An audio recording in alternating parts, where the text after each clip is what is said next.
Hello guys, community English একাডেমির পক্ষে নতুন আরেকটি ভিডিও নিয়ে হাজির হয়েছি।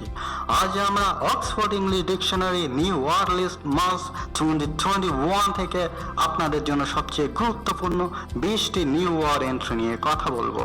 হ্যাঁ, যার মধ্যে থাকছে allyship, anti black, astraphobia, body shame, cops, coercive control, dingy, docs, dua, gentle blood, media literacy, mag, naik, sofa sub, toygirl, visible minority, womxn, Zina, zingily, and Zippo.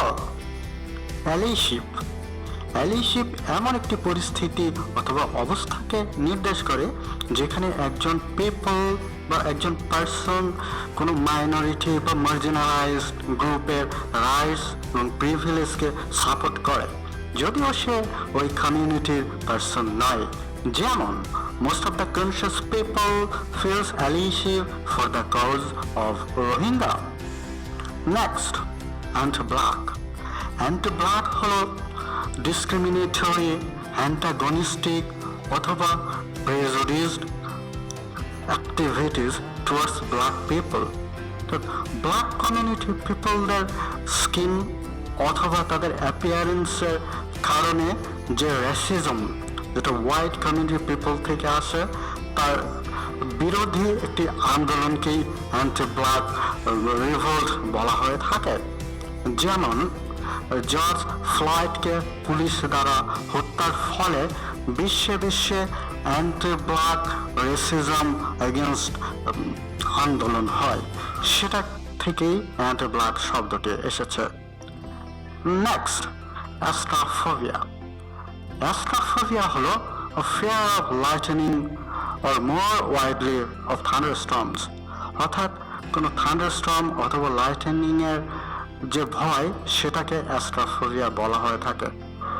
যেমন the fear of lightning, it might be best to avoid the fire is the Democratic Republic of Congo. Next, body shame. Body shameটা হলো humiliate, stigmatize অথবা mock করা এমন কোনো পার্সনকে only for the cause of his body shape and body appearance.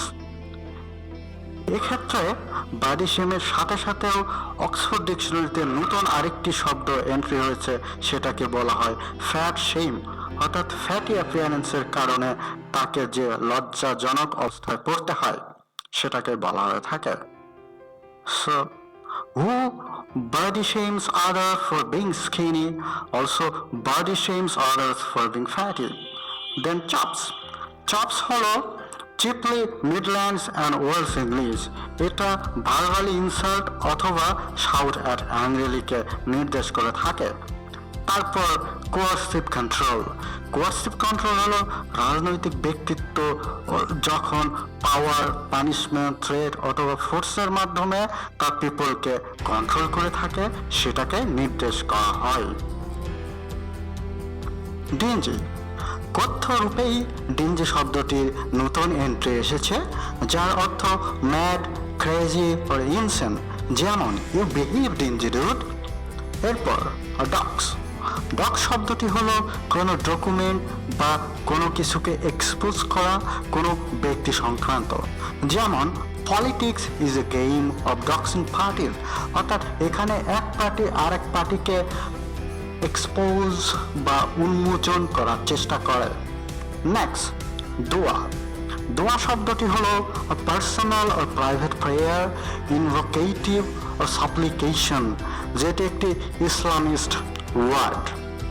Then gentle blood বুঝিয়ে থাকে Nobel অথবা upper class অ্যানসেস্ট্রি অথবা lineage.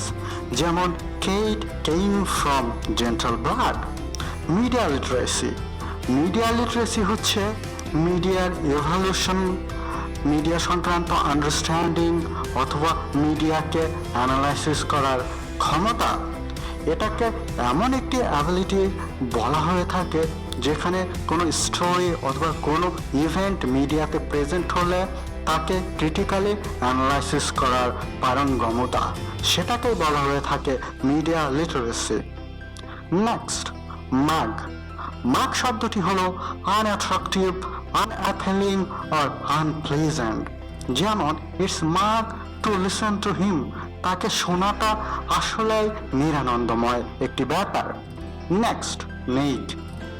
নেক শব্দটি হচ্ছে কোনো ব্যক্তিকে ডিসকারেজ করা, কোনো ব্যক্তিকে স্যাডেন করা অথবা কোনো ব্যক্তিকে ডিপ্রেস করা। যেমন you shouldn't neck their effort at the very first sight, অর্থাৎ প্রথমেই তুমি তাদের চেষ্টাটাকে ডিসকারেজ করতে পারো না, ডিসকারেজ করা উচিত নয়।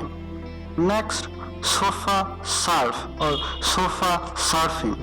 সোফা সার্ভ অথবা সোফা সার্ভিং শব্দটি হলো এমন একটি শব্দ যে কোনো ব্যক্তি প্যাসিভলি কোনো অ্যাক্টিভিটিতে ইনভলভ আছে অথবা এমন কোনো কাজে ইনভলভ আছে যেখানে বসে কাজটি করতে হয়, সেটাকে বলে সোফা সার্ভিং।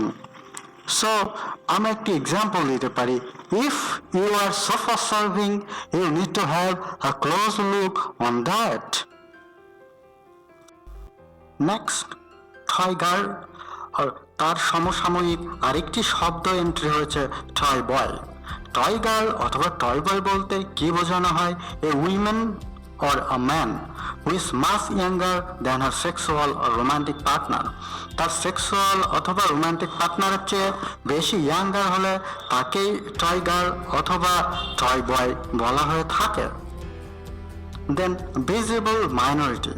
ভিজিবল মাইনরিটি বলতে এমন এক এথনিক ও রেসিয়াল গ্রুপকে বোঝায় যাদের মেম্বাররা ডিস্টিংগুইশেবল। একটি কান্ট্রির অন্যান্য কমিউনিটি থেকে যদি এমন কোনো মাইনরিটি কমিউনিটি থাকে যাদেরকে ডিস্টিংগুইশ করা সম্ভব, তাহলে তারাই হবে ভিজিবল মাইনরিটি। দেন উইমেক্সন। উইমেক্সন উইমেনকে বোঝানো হয়ে থাকে, অবশ্য এটি মাঝে মাঝে সিঙ্গুলার ফর্ম উইম্যানকেও নির্দেশ করে। জিনা।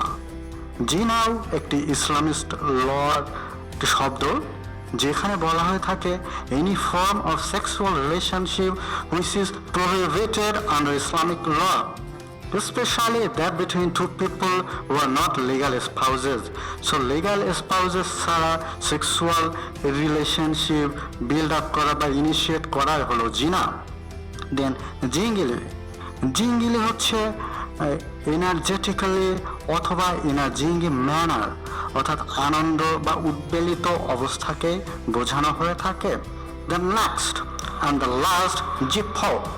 জিপ্পো নির্দেশ করে nothing at all, not or zero. এটা অবশ্যই অ্যাডজেক্টিভ হিসাবেও নো, নট এনি অর জিরোকে নির্দেশ করে থাকে। যেমন I work for dim and got zippo in returns. বন্ধুরা, আজ এ পর্যন্তই। যদি ভিডিওটি ভালো লেগে থাকে তাহলে কমেন্ট, লাইক এবং শেয়ার করবেন এবং আমাদের পাশে থাকার জন্য কমিউনিটি ইংলিশ একাডেমিকে সাবস্ক্রাইব করবেন।